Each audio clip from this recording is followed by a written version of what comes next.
Hey YouTube, this is Jared talking to you from Omnivore Blade Works, and you are looking at the various iterations of the crow, actually the baby crow dagger. This was the original baby crow, and this one has been modified from original with a tapered tang. So this one will get scales, micarta scales, and hollow stainless steel tube rivets to mount the grips.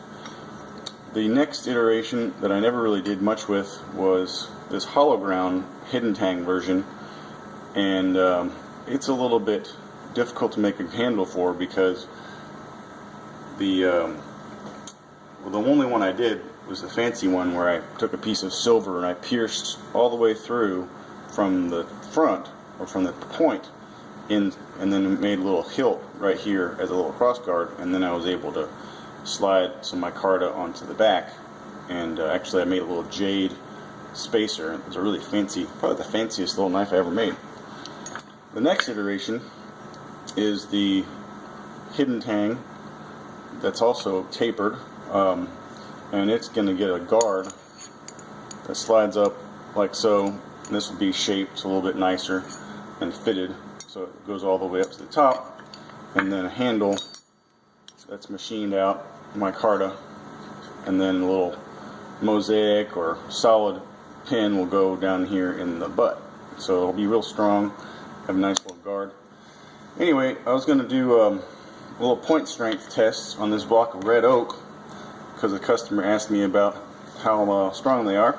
This one is 3V, and it's about 0.285 inches thick, which is pretty darn thick. So I'm going to just use my 45-ounce dead blow hammer and let it just fall onto the oak.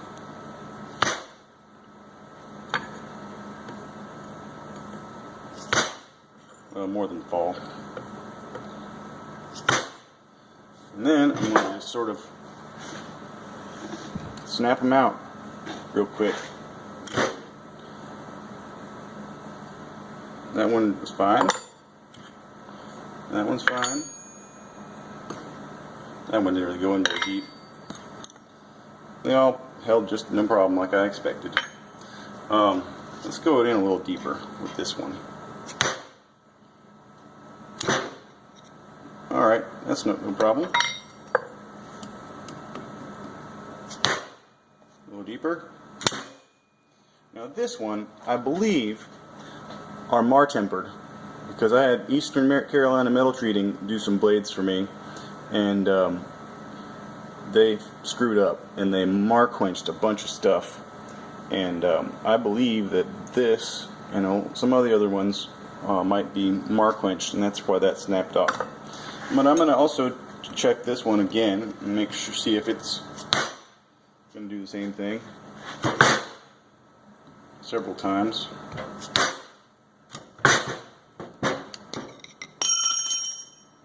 No, that one's strong. So obviously you're not going to do that kind of torture testing with your little dagger, because basically these things are made for opening letters.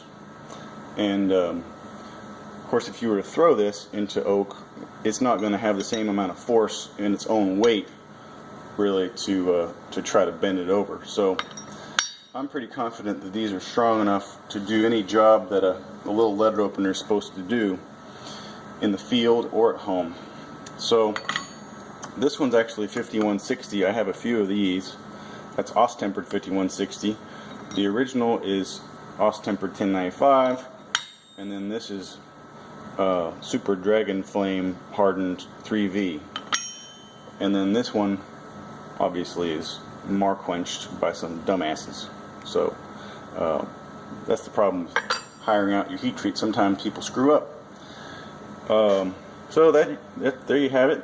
And hopefully that will attest to the, this is a 1/4 inch thick flat ground blade on these two.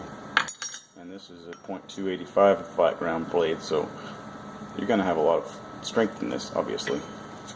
Alright, thanks for watching.